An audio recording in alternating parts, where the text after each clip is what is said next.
AMD and Intel are two of the most popular manufacturers of both personal and commercial-grade desktop and mobile computer processors. Many people think that one is better than the other, but objectively, they both have their uses. They both make similar tiers of products, and usually have relatively similar pricing and performance. It also balances out based on the generations. For example, if AMD is considered a better value one generation, Intel may catch up for the next. This video will compare the most current generations, which are Intel's 13th Gen Raptor Lake, and AMD's Ryzen 7000 series.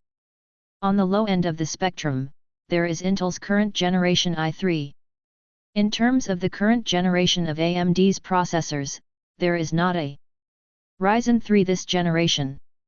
This means that there is not many things from the current generation of Ryzen processors to compare it to. If we go up more towards the middle, we get to the territories of the Ryzen 5 of the Core i5. Here we get to both the price and performance category that many consumers want. As such, there is stiff competition in this particular price bracket. This leads to some of the most innovation. In fact, according to the Steam Hardware Survey, the most popular CPUs being used in consumer gaming PCs are 6-core CPUs, which are almost exclusively Ryzen 5s and i5s. The next tier up, which is the i7s and Ryzen 7s, are also quite a popular choice.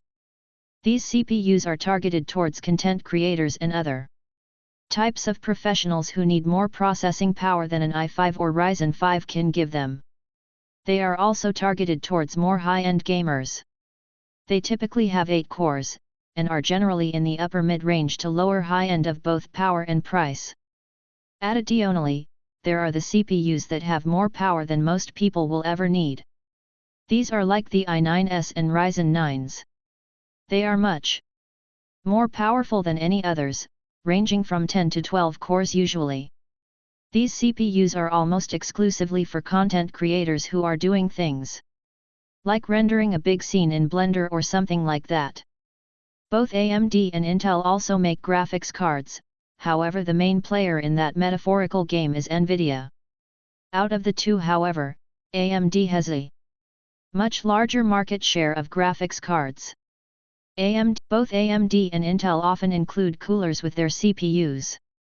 Objectively, the AMD coolers are better, being the Wraith Stealth and the Wraith Prism.